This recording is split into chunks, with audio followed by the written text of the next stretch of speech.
They tried to humiliate a single dad janitor in front of a room full of people, and they had absolutely no idea who he was. The atrium was bright. Too bright for the hour, too bright for what was happening inside it.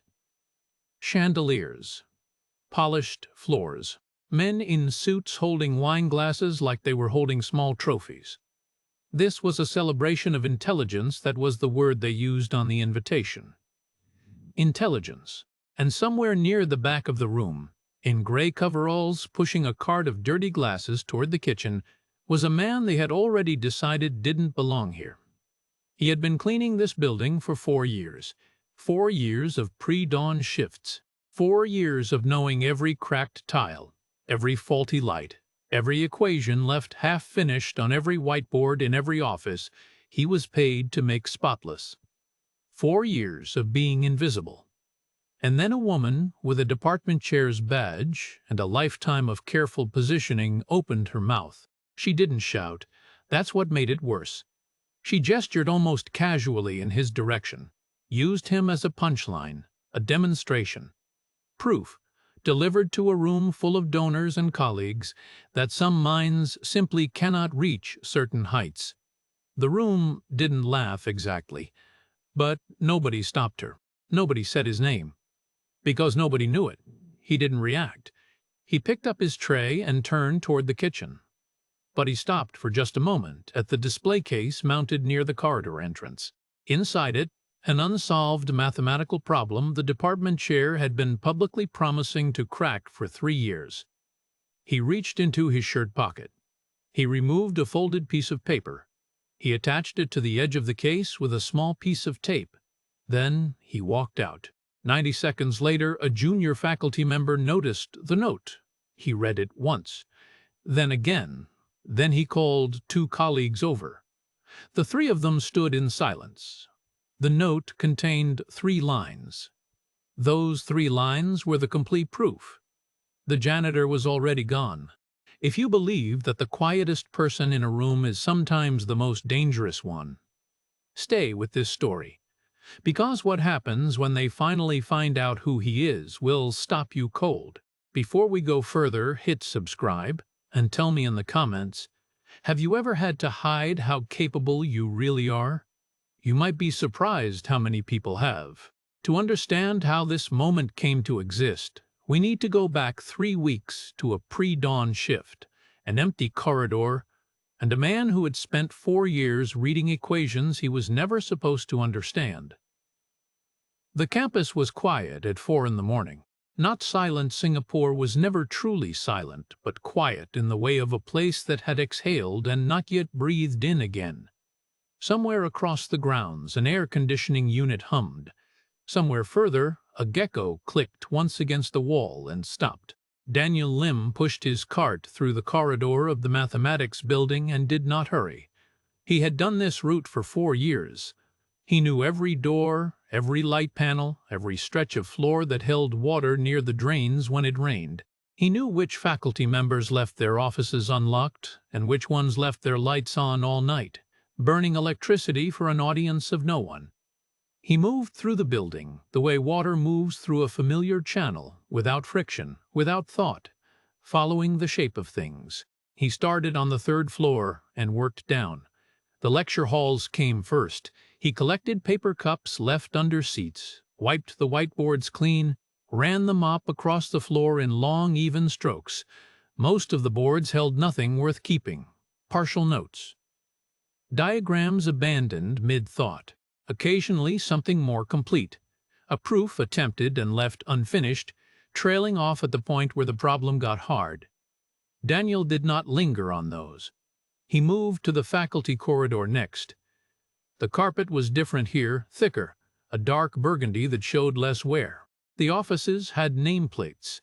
He passed them without reading them, though he had read them all years ago and remembered every name.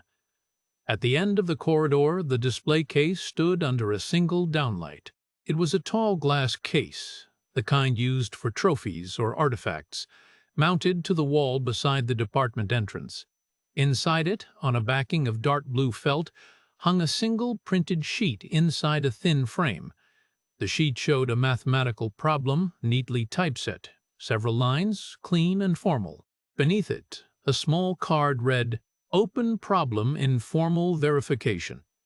Proposed by Professor H. Chow, Department of Pure Mathematics, SIAS." Daniel stopped his cart.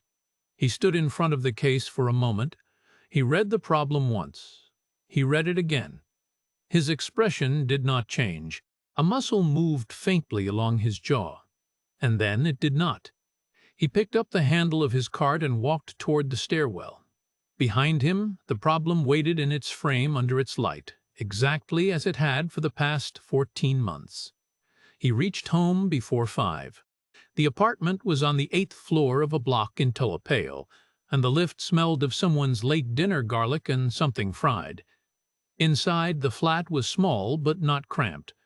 A kitchen table, 4 chairs, 2 of which were never used, a shelf with books, and 1 framed photograph. The light above the stove was on. Sophie always left it on for him. He changed out of his uniform in the bathroom and hung it on the hook behind the door. Then he went to the kitchen and made 2 cups of Milo, one with more powder than the other, and set them on the table. Sophie's homework was spread across her placemat. She was taking mathematics at the advanced level this year, and her teacher had set a problem that asked students to construct a logical proof for a statement about set relationships. Sophie had filled most of a page. The work was good, better than good, actually, for a secondary school student. She had the instinct. But on the 3rd line she had made an error in her reasoning, a small wrong turn that sent everything after it in the wrong direction. Daniel sat down. He looked at the page for a few seconds. Then he picked up the pencil lying beside it, crossed out 1 line, and wrote 4 words in the margin. He set the pencil down and drank his Milo. Sophie appeared in the kitchen doorway at 6:15, uniform half-buttoned, hair not yet tied back. She looked at the table, then at him. "You changed it," she said. "1 line," he said.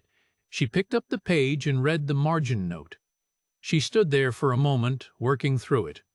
"That's not what Mr. Fong showed us," she said. "No." "But it works." "Yes." She set the page down and looked at him. "How did you know?" Daniel wrapped both hands around his cup. The Milo had gone lukewarm. "I read it somewhere," he said. Sophie held his gaze for a moment longer than was comfortable. Then she tied back her hair and sat down to finish her breakfast, and Daniel went to wash his cup at the sink. And outside the kitchen window the sky was beginning to lighten over the blocks to the east, pale gray going slowly gold. He packed her bag while she ate. He checked that her transit card had enough credit. He handed her the bag at the door and she went.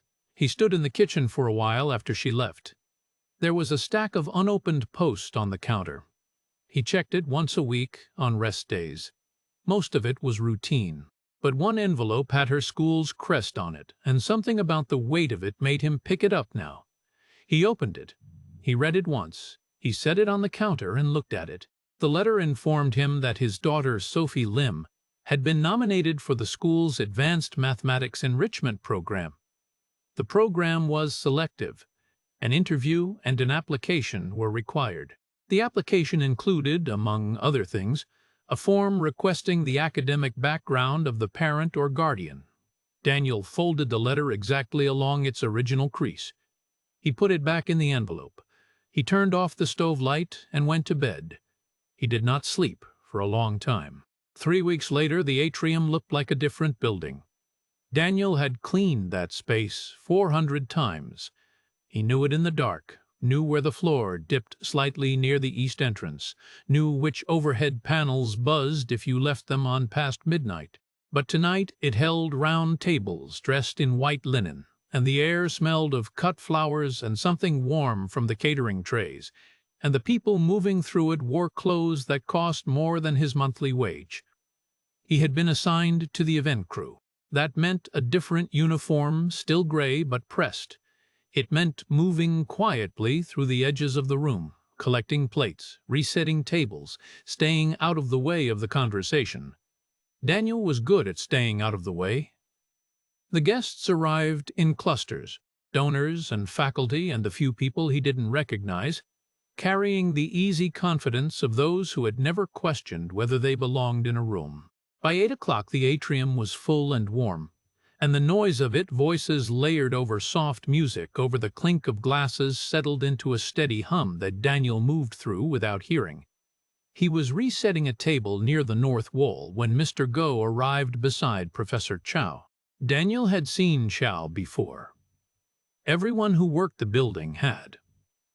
She moved through the corridors with a particular kind of authority, measured, deliberate, aware of exactly how much space she occupied. Tonight she wore a dark blazer, and her hair was pinned back, and she was listening to Mr. Stays Go with the practiced attention of someone who had learned to make donors feel heard. Mr. Go was a broad man in his 60s, cheerful in the way of people who were accustomed to being the most comfortable person in a room. He gestured toward the framed problem in the display case along the wall and asked, in a carrying voice, whether the professor might explain what that was about. Something the rest of them might actually understand. Chow smiled. It was the smile she kept for occasions like this, warm enough to be genuine, controlled enough to be a performance. "It's a problem in formal verification," she said. "Essentially, we're asking whether a certain class of mathematical statements can be proven automatically by a machine. And it hasn't been solved," Mr. Go said. "Not yet. These things take time." She paused. Her eyes moved to Daniel, who was straightening the linen on the table 2 meters away, his back mostly turned. "The difficulty is that it requires a very specific kind of thinking, a kind of mind that most people, through no fault of their own, simply don't have access to." She said it pleasantly. She did not lower her voice, and she made the gesture. She made a small, open-handed indication in Daniel's direction with the same casual ease of someone pointing at furniture. The two men standing nearest to her smiled.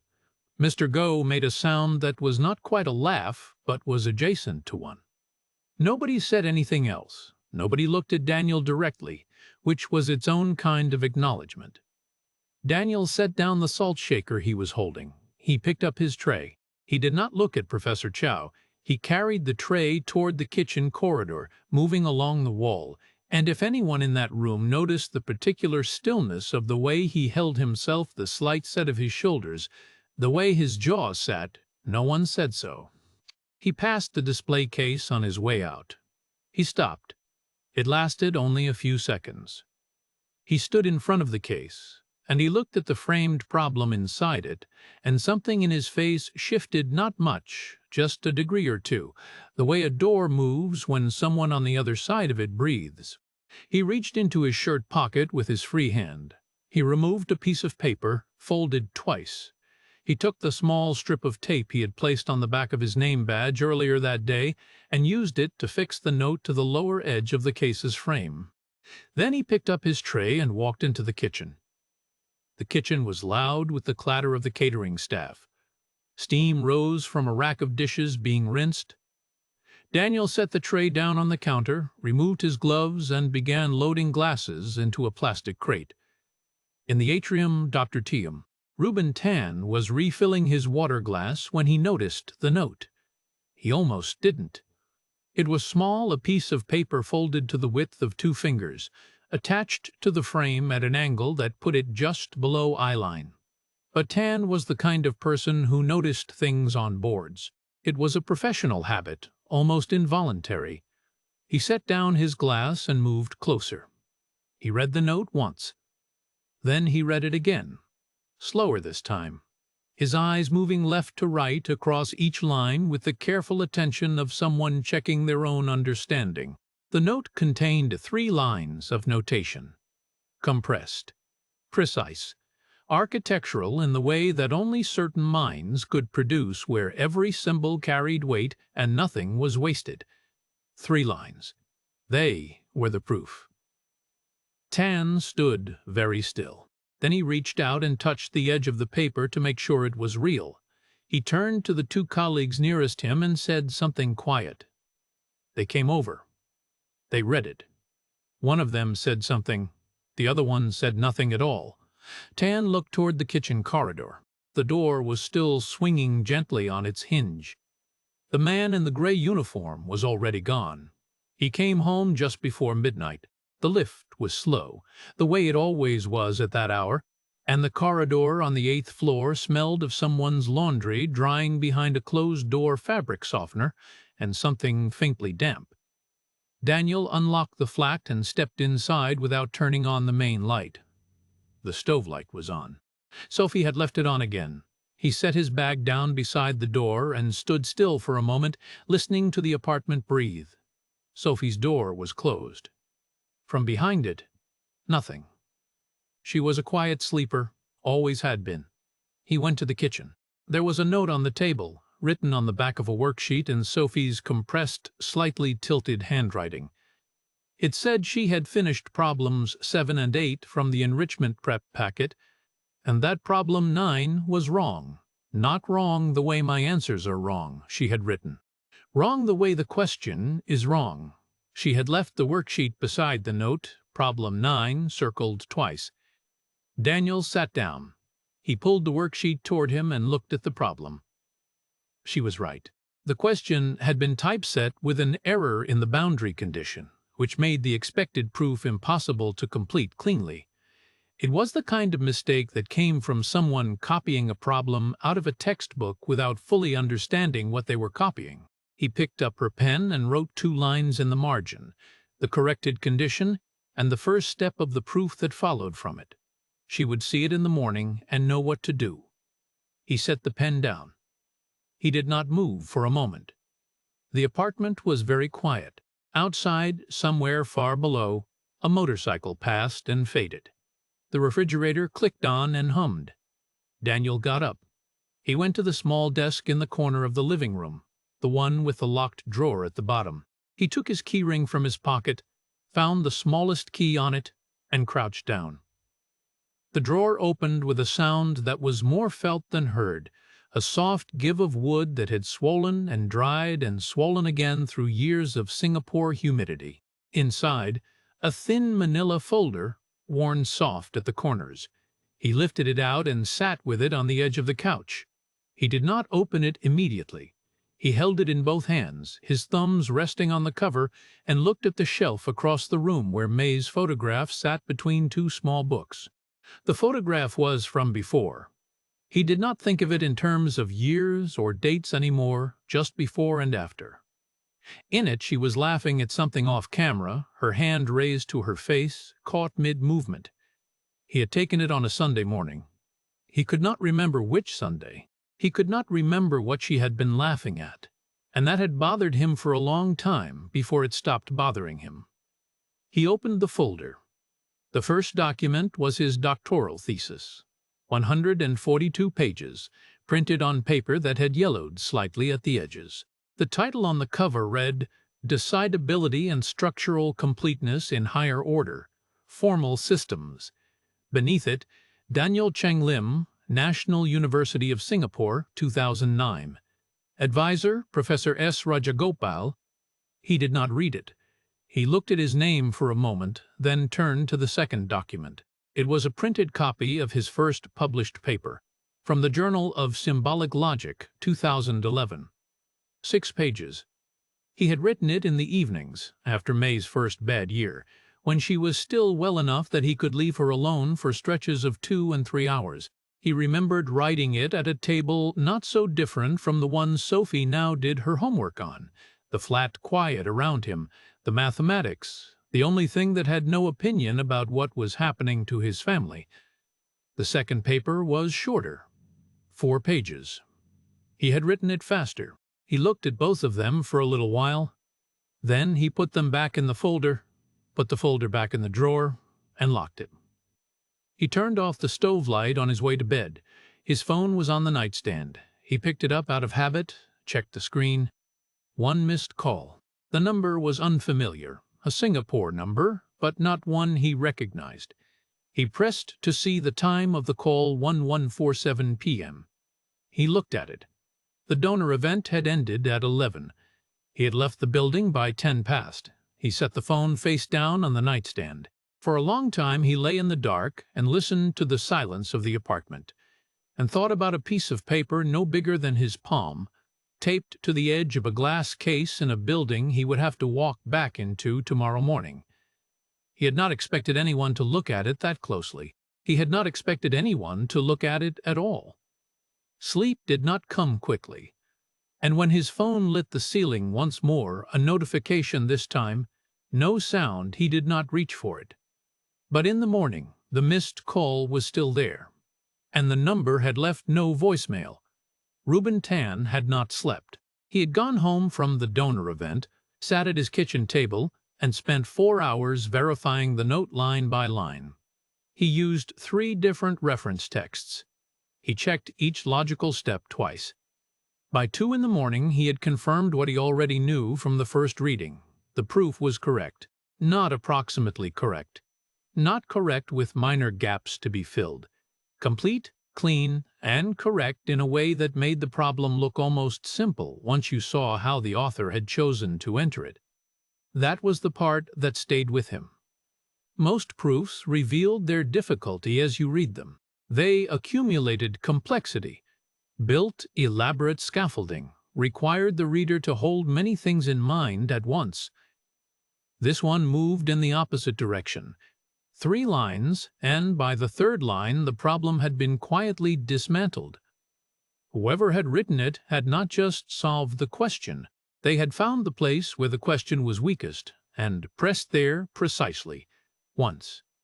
He brought it to his colleagues at 8 the next morning. The shared workspace was a long room with too many desks and not enough natural light, the kind of space that smelled of old coffee and printer toner. His colleagues, Chen and Pradeep, were both already in when he arrived. He set the photograph of the note on Chen's desk without saying anything. Chen read it. He looked up. He read it again. "Where did this come from?" he said. "The display case," Tan said. "Last night. Someone attached it to the frame." Pradeep leaned over to look. He was quiet for a long time. Outside in the corridor, a door opened and closed. "This is real," Pradeep said. It was not a question. "Yes," Tan said. The 3 of them stood around the photograph for a moment, saying nothing. Then Tan picked it up and went back to his own desk. He had already spent the early morning hours looking at the notation. The style was what had caught him first, the way the author abbreviated certain logical operators, the specific shorthand used for the boundary conditions, the almost architectural compression of each line into exactly what it needed to be and no more. It was not a common style. It was not taught that way in most programs. It was the kind of notation a person developed privately, over years, when they had thought about a class of problems long enough to build their own language for them. He ran the photograph through his scanner and began comparing it against published literature. It took most of the morning. He worked through journals, conference proceedings, thesis archives. He was looking for matching patterns. The same abbreviations, the same structural choices, the way certain symbols were nested inside others. Most searches returned nothing useful. Then he tried the NUS Doctor Registry, narrowing by field and by year, and on the 3rd search he found it. A thesis from 2009. Decidability and structural completeness in higher order. Formal systems. The notation in the abstract matched. He pulled the full document from the archive and checked the body of the work against the photograph. The match was not approximate. It was exact, the same hand, the same mind, the same private language built from years of thinking in one direction. The author was listed as D.C. Lim. He searched for subsequent publications. 2 papers, both from 2011, both in high-ranking journals. Then nothing. No conference appearances, no institutional affiliation, no forwarding address in the alumni records. The last entry in the system showed Lim's departure from NUS in 2014. The field for current affiliation was blank. Tan sat back. He looked at the photograph again. Then he picked up both items and walked to Chow's office. Her door was open. She was at her desk, reading something on her screen, and she did not look up immediately when he knocked on the frame. "Professor," he said, "I need to show you something about the note from last night." She looked up then. Her expression was careful and still. He laid out what he had found: the verification, the notation match, the thesis, the name. He kept it brief. He was aware, as he spoke, of the quality of her attention, the way she listened without moving, without any change in her face. When he finished, she was quiet for a moment. "Reuben," she said, "someone put an unsigned note on a departmental display during a public event. The most likely explanation is that one of our own graduate students is trying to be clever, or cause embarrassment. The notation doesn't match any current student's published work," he said. "Graduate students don't always publish." She turned back to her screen. "Leave it alone. We have a department to run. I don't want this becoming a distraction." He said he understood. He picked up his papers. He walked back to the shared workspace and sat down at his desk. For a while he did nothing. Then he opened the facilities management portal on his computer. He navigated to the event staffing section and filled in a routine request, a standard form, the kind submitted dozens of times a week for maintenance records and billing purposes. It asked for the crew assignment schedule for the donor evening. He submitted it and closed the window. He did not tell Chen or Pradeep what he had done. He picked up the photograph of the proof and looked at it one more time, at the 3 quiet lines that had kept him awake all night. And he thought about a man who had published 2 papers that changed the direction of his own research and then disappeared from the record entirely. D.C. Lim had left no forwarding address, but he had left a note. The interview lasted 40 minutes. Sophie sat across from a panel of 3 teachers in a room that smelled of whiteboard cleaner and air conditioning, and she answered their questions the way her father had taught her to answer hard problems from the inside out, finding the core of each question before building toward the edge. When they asked her to explain her reasoning on a proof she had submitted with her application, she did not rush. She showed her work in the order she had actually thought it, not the order that would look most impressive. When it was over, Mr. Feng walked her to the corridor. He was a small man with careful posture who had taught mathematics at the school for 11 years. He had nominated Sophie for the program himself, which she knew, and which she found both flattering and slightly embarrassing. "You did well," he said. "They'll be in touch within the week." Sophie nodded. "One more thing." He handed her a folded sheet. "Standard form. They need the academic background of your parent or guardian. Just for the program records, nothing complicated." She took it. The paper was warm from the copier. On the bus home she looked out the window and did not open the form. The afternoon light was flat and white, the kind that made everything look slightly washed out. She thought about the 3rd question in the interview, a problem in combinatorics she had not seen before, and worked through the parts she had fumbled, revising her answers silently, finding the cleaner path she had missed under pressure. She was good at that, finding the cleaner path after the fact. Her father was home when she arrived, which surprised her. He was usually sleeping at this hour before his night shift. He was sitting at the kitchen table with a cup of tea, reading nothing, doing nothing, which was unusual enough that she stopped in the doorway. "How was it?" he said. "Fine, I think." He nodded. She set her bag down and pulled out the form. "They need this," she said. "It's for the program. Parents' academic background." He took it without comment. She went to get water from the kitchen, and when she came back he was already writing. She glanced over his shoulder, the way she always did with anything he was writing, as a habit she had never lost from childhood. She read what he had written. Highest qualification, secondary education, field of study, general. She stood very still. She had found the box 3 days earlier. She had not been looking for it. She had been searching the storage shelf for a charger she thought she'd left there, and the box had been behind a stack of old textbooks, an ordinary cardboard box with no label. She had opened it without thinking. Inside, a folded certificate, old enough that the paper had gone slightly soft at the creases. National Mathematics Olympiad. Gold Award 2003. Daniel Cheng Lim. She had put it back exactly as she found it. She had not asked him about it. She had been trying to decide what it meant, and whether it meant what she thought it meant, and whether asking was the right thing to do. She looked at the form now. "That's not true," she said. He did not look up immediately. When he did, his face was still. "It's close enough," he said. "It's not close at all." She kept her voice even. "I found the Olympiad certificate, the one from 2003, in the storage box." A pause. Outside, a bird moved past the window. "That was a long time ago," he said. "You corrected my proof last week in 2 lines. Mr. Fong couldn't explain that problem to the whole class." She set her water glass down. "How did you get a gold medal at the Olympiad and end up with secondary education, General?" He was quiet for a moment that stretched longer than a moment. "It doesn't matter now," he said. "It matters to this form. I'll figure something else out for the form." Sophie looked at him.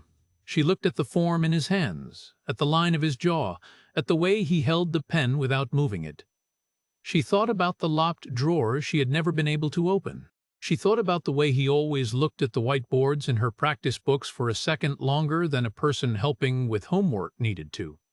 She thought about all the things she had half noticed for years and decided not to add up.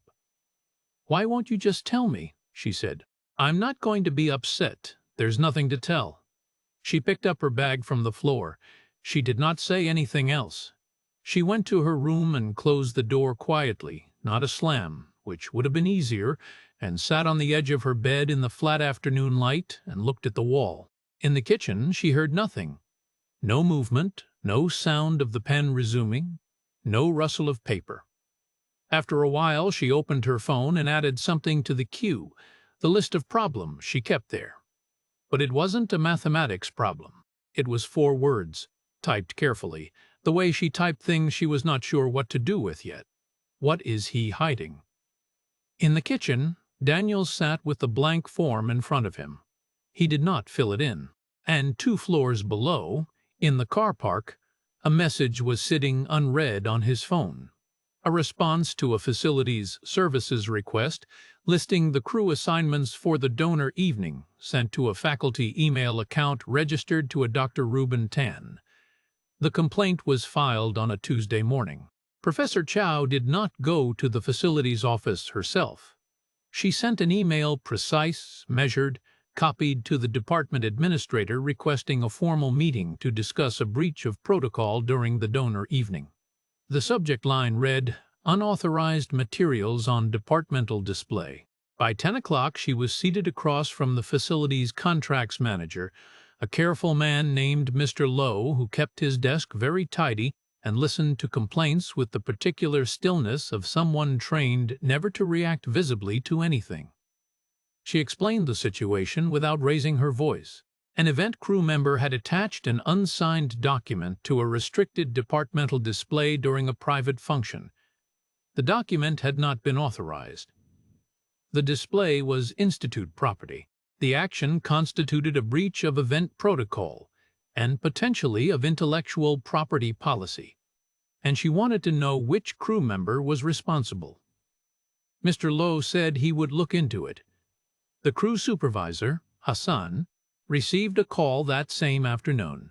He was a broad, unhurried man who had managed facilities teams at SIAS for 8 years and had learned early that the fastest way through an institutional complaint was to be thorough and brief in equal measure. He pulled the event roster for the donor evening, identified the crew members assigned to the atrium, and called each of them in one at a time over the following 2 days. Daniel came in on Wednesday afternoon. The small office smelled of cigarette smoke and industrial cleaner, 2 smells that had soaked into the furniture over years. Hassan sat with the roster open in front of him and a pen he didn't use. "There was a note attached to the mathematics display case during the donor event," Hassan said. "Management wants to know if any of the crew saw who put it there."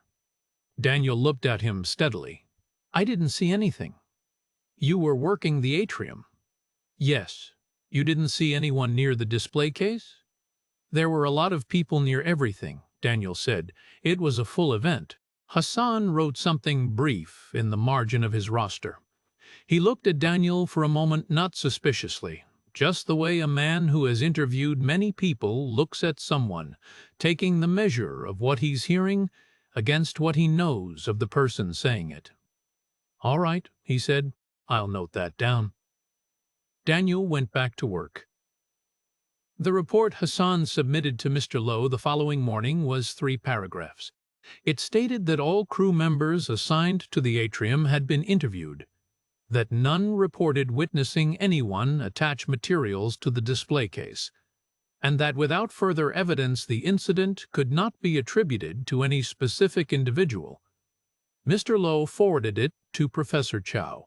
She read it at her desk, her coffee going cold beside her, and when she finished, she set the printed page down with a deliberateness that was itself a kind of precision.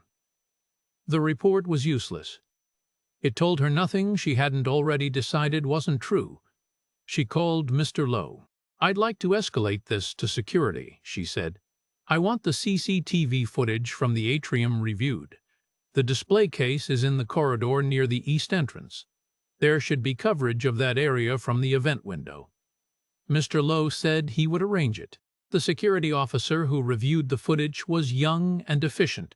He pulled 2 hours of atrium and corridor recordings from the evening, loaded them onto a monitor in the security office, and worked through the timestamps methodically.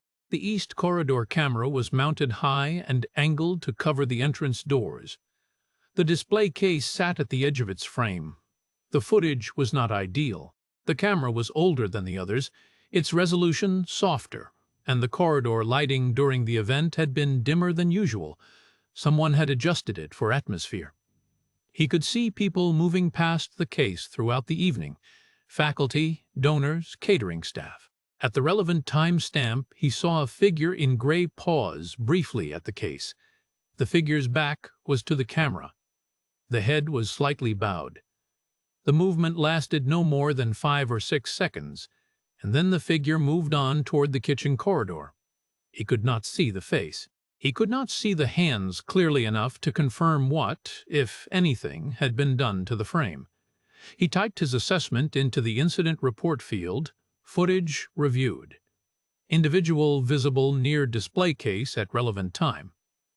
Identity inconclusive due to camera angle and lighting conditions. No further evidence of unauthorized action confirmed. He sent it to Mr. Lowe. Mr. Lowe sent it to Professor Chow. She sat with the report for a long time. Outside her office window, the campus was bright and ordinary. Students crossing the courtyard below.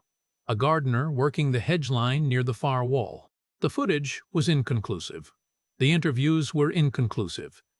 The report was, by every institutional measure, closed. She picked up her pen. She set it down. She looked at the image she had requested as a still from the security officer, blurred, gray, a figure with its back turned. The figure was the right height, the right build. She had noticed the cleaner near the display case that evening, in the way she occasionally noticed such things peripherally without interest. The report was inconclusive. She did not accept it. The NUS alumni records were not difficult to access for a faculty member with a legitimate research inquiry. Tan submitted the request through the university's formal channel on a Thursday morning, citing academic collaboration as his purpose, and had a response by early afternoon. The record for Daniel Cheng Lim, D.C. Lim, doctoral graduate, 2009, no current institutional affiliation, listed a residential address in Toa and a local phone number. Tan did not call. He thought about it for a long time, sitting at his desk while the afternoon light moved across the wall. Calling felt like something that could be refused. A door closed before it was opened. He wanted to see the man's face when he put the photograph on the table. He went on Saturday, which the crew schedule had listed as Daniel's rest day, The coffee shop was a few minutes' walk from the Tulipale block, one of the old kind, open-fronted, with ceiling fans and plastic chairs and a drinks counter along the back wall that had been run by the same family for 30 years. It smelled of kaya toast and condensed milk, and the particular warm closeness of a space that had never needed air conditioning to feel inhabited. Tan arrived at 9 in the morning and ordered coffee and waited. Daniel arrived at 9:20. He was in ordinary clothes, a plain shirt, dark trousers, and he carried nothing. He ordered at the counter without looking at the tables. When he turned with his coffee and saw Tan sitting 2 tables away, already watching him, he went still for exactly 1 second. Then he walked to his usual table and sat down. Tan picked up his coffee and moved to Daniel's table. He sat across from him without asking. Daniel looked at him with an expression that gave nothing away. Tan reached into his bag and placed the photograph on the table between them. The image of the 3-line proof, printed clearly on plain paper. "Did you write this?" he said. Daniel looked at the photograph. He looked at it for a long moment. The ceiling fan turned slowly overhead. From the counter, someone called out an order number in Hokkien. "I'm not from administration," Tan said. "I'm not here about the complaint." Daniel's eyes moved from the photograph to Tan's face. "My name is Reuben Tan. I'm faculty, mathematical logic." He kept his voice low. "I wrote my master's thesis on your 2011 papers, both of them. I chose my entire research direction because of the framework you laid out in the second one." Something shifted in Daniel's face. Not much. A degree of pressure released somewhere behind his eyes. "I've spent the last week trying to find you," Tan said. "I needed to know if this was yours." The coffee shop hummed around them. 2 tables over, an elderly man read a newspaper, turning the pages with the unhurried patience of someone with nowhere to be. "Why does it matter whose it is?" Daniel said. "Because it's the most elegant solution to that problem I've ever seen, and because whoever wrote it deserves to be known." Daniel picked up his own coffee cup and held it without drinking. His hands were steady. His voice, when he spoke, was quiet and flat, in the way of someone reading from a text they have memorized. "I left in 2014, he said. "My wife was diagnosed. Early onset Parkinson's. She needed full care within 2 years. A pause. She died in 2019. Tan said nothing. He did not offer condolences or lean forward or change the quality of his attention in any way that would require Daniel to respond to it. He simply listened, and the silence after Daniel stopped speaking was a clean one. After a moment, Tan said, "I'm sorry." Daniel set his cup down. He nodded once. "There's something else," Tan said. "Something you need to know." He laid out what Chow had done, the complaint, the crew interviews, the CCTV review. He described the blurred footage, the inconclusive security report, and Chow's refusal to accept it. He spoke plainly, without dramatizing any of it, because he could see that Daniel was the kind of person who would hear exaggeration as noise and discard everything around it. Daniel listened with his hands flat on the table. "She doesn't know it was you yet," Tan said, "but she's still looking, and she has the institutional authority to keep looking until she finds something useful.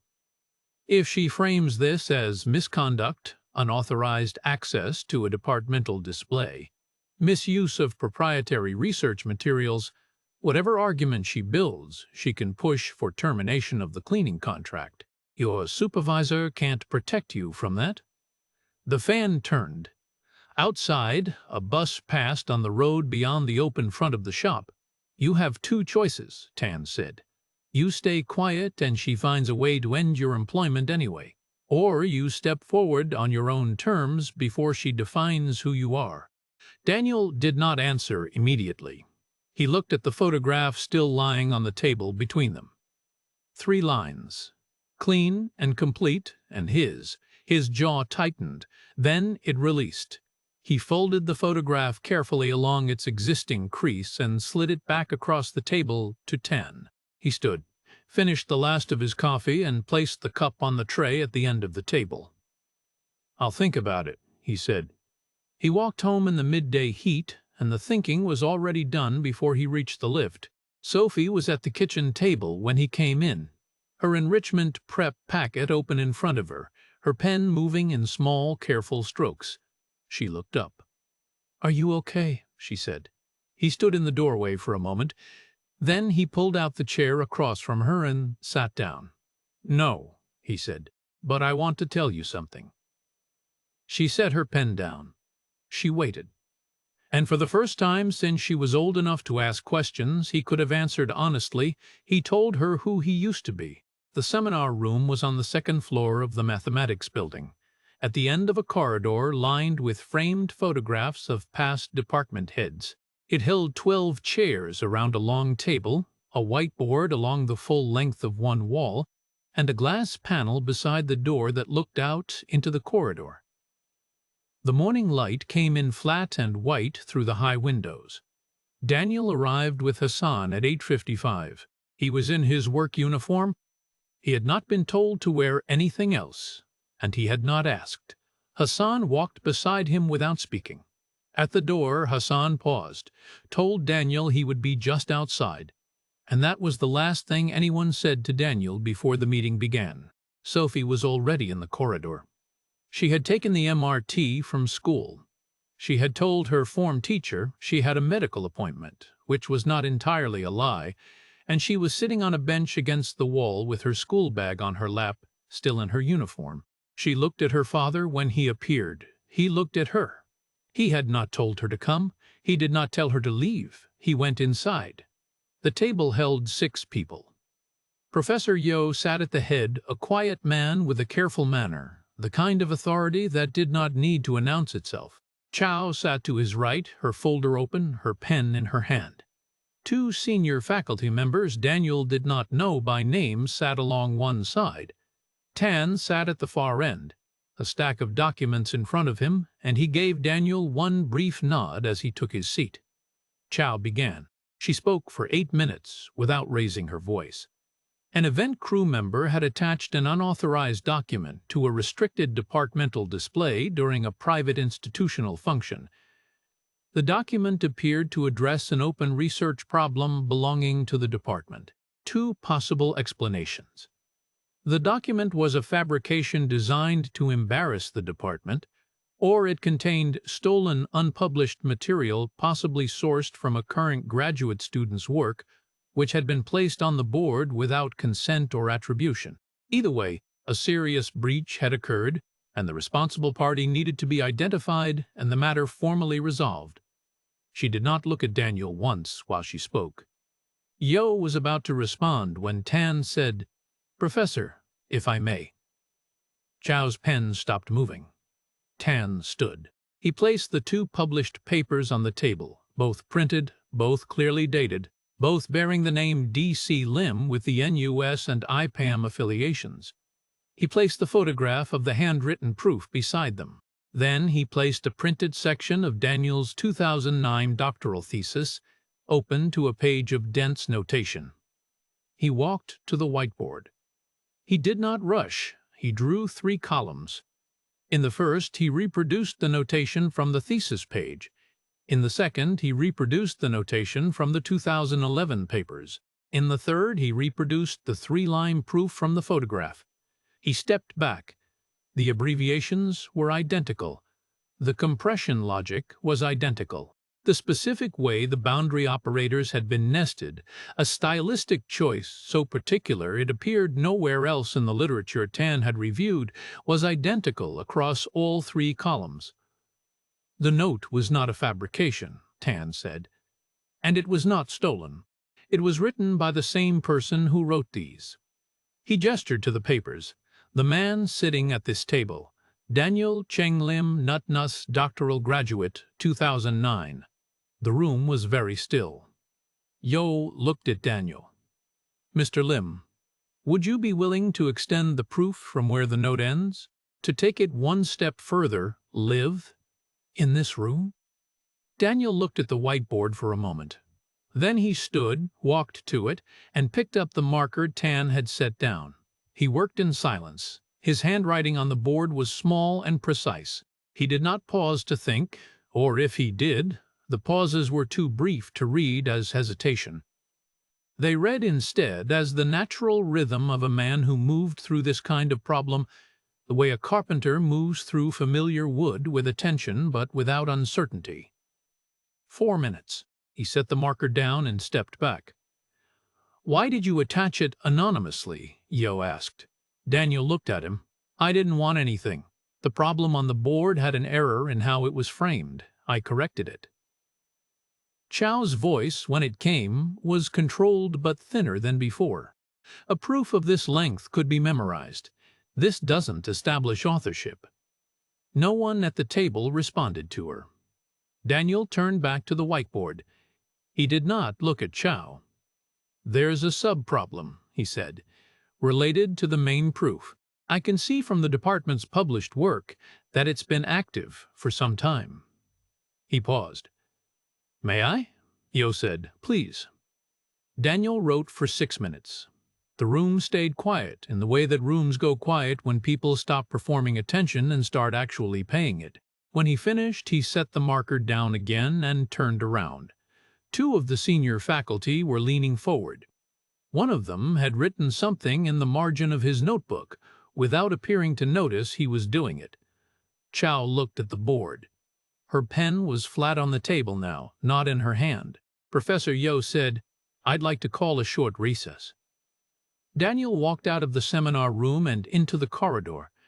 The morning light was warmer out here, coming through a window at the far end, falling across the bench where Sophie sat. She stood when she saw him. She looked at his face, then past him through the glass panel at the whiteboard covered in his handwriting. She did not say anything. She crossed the corridor and took his hand in both of hers, and held it. And that was enough. Chow filed the complaint against Tan on the Monday morning, 9 days after the seminar. It cited procedural breach specifically, that Tan had introduced external parties and documentation into a formal departmental review without prior authorization from the chair. The complaint was 3 pages, carefully worded and copied to the SIAS legal office and the Faculty Oversight Committee. It was the kind of document that took time to prepare. She had been drafting it before the recess had ended. Tan received notice of it by email that afternoon. He read it at his desk, printed it, and placed it in a folder beside the photograph of the proof, which he still kept. The SIAS review took 6 weeks. Daniel was called to give a written account. Tan gave a written account. Professor Yeo gave a written account. The Oversight Committee read all 3. They reviewed the seminar recording. Yo had requested the room be recorded as a matter of institutional record, a detail Chow had not anticipated, and they reviewed the published papers and the thesis, all of which were matters of documented public record. The complaint was dismissed on a Thursday afternoon in early December. The committee's finding, in the dry language of institutional correspondence, noted that no procedural rule had been violated, and that the introduction of relevant evidence into a factual inquiry served rather than undermined the meeting's stated purpose. Tan received the dismissal letter on a Friday. He did not celebrate. He went home, made dinner, and called his mother in Penang, which he did every Friday and which had nothing to do with any of this. 3 weeks later, at the close of the semester, Professor Chow submitted her resignation from the department chair position. The internal announcement described it as a voluntary transition to focus on research. No one in the department asked questions. Tan passed her in the corridor the following week, and she did not look at him, and he did not stop. Professor Yeo called Daniel in on the first Tuesday of the new year. The office smelled of old paper and coffee. Yo sat behind a desk that was covered with the organized disorder of a man who read constantly and filed rarely. He offered Daniel a chair and a cup of tea, both of which Daniel accepted. He explained the fellowship, visiting researcher status, no teaching obligations. Flexible hours, structured around whatever Daniel needed them to be structured around. Full access to the department's resources, databases, and seminar schedule. A small stipend.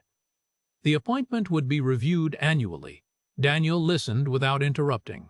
"There is one condition I'd like to attach to the offer," Daniel said when Yeo had finished. "Not a demand. A request." Yeo waited. "Sophie's school runs an enrichment program, mathematics. They use volunteer mentors for the secondary students." He paused. "I'd like to continue that. Whatever title I have here, I want to keep doing that." Yeo said that could be arranged without difficulty. Daniel said he would accept. On the day he received his fellowship identification card, he put it in his wallet next to his facilities badge. The facilities badge was worn at the corners and slightly discolored along the bottom edge, where it had sat in his pocket for 4 years through Singapore's heat and his own long shifts. He did not throw it away. It stayed where it had always been. Sophie's enrichment program application was resubmitted in February, with the parental background form completed in full. Doctoral graduate, NUS, 2009. Mathematical logic and formal proof theory. Publications in the Journal of Symbolic Logic and the Annals of Pure and Applied Logic. Research Fellowship, SIAS. She was accepted within the week. She showed him the acceptance letter at the kitchen table after school, sliding it across to him without comment, the way he had always slid her corrected homework back to her. He read it. He set it down. "Good," he said. She smiled at that, a small, compressed smile, the kind she had inherited from him without knowing it. The anniversary of May's death fell on a Saturday in March. They took the MRT to Bishan in the morning, when the cemetery was still quiet, and the air had not yet thickened with the day's heat. The grass between the stones was very green. A bird moved through the trees near the boundary wall and did not come closer. They stood together for a while without speaking. Sophie had brought a small bunch of flowers she'd bought from the market near their block. Nothing elaborate. The kind of flowers May had always preferred to the expensive, arranged sort. Daniel reached into his jacket pocket. He took out a single folded page, clean white paper, folded twice and crouched down, and set it at the base of the stone, against the edge where the grass met the concrete. Sophie looked at it. "What is it?" "The proof," he said. "The 3 lines." She was quiet for a moment. "Why here?" He stayed crouched, his hands resting on his knees, looking at the stone. "Your mother was the one who taught me that mathematics was about clarity, not performance, not position." He paused. "I forgot that for a long time. She wouldn't have." Sophie looked at the folded page against the stone. Then she looked at her father. "I know," she said. They walked home in the morning light side by side, not talking much, the way they had always been most comfortable. 2 people who trusted the silence between them because neither of them had ever filled it with anything that wasn't true. 6 months after the morning in the seminar room, Daniel arrived at the SIAS Mathematics building before anyone else. He signed in at the security desk, took the lift to the 2nd floor, and walked the corridor he had mopped 400 times in the dark. The seminar room was unlocked. He turned on the lights. He uncapped a marker and stood at the whiteboard. He began to write. The door behind him was open. Down the corridor, the building was beginning to fill footsteps, voices, the sound of a new day finding its shape. None of it reached him yet. He wrote in the early quiet, in the particular stillness of a man who has finally stopped deciding whether he deserves the room he is standing in. Outside the window, Singapore was waking up. The light was gold and unhurried, the kind that does not ask anything of you. It came through the glass and fell across the whiteboard and across his hands, and he did not notice it because he was working. Some things do not expire. They wait, and when the time comes, they simply resume as if the years between were nothing more than a held breath, released at last into the open air.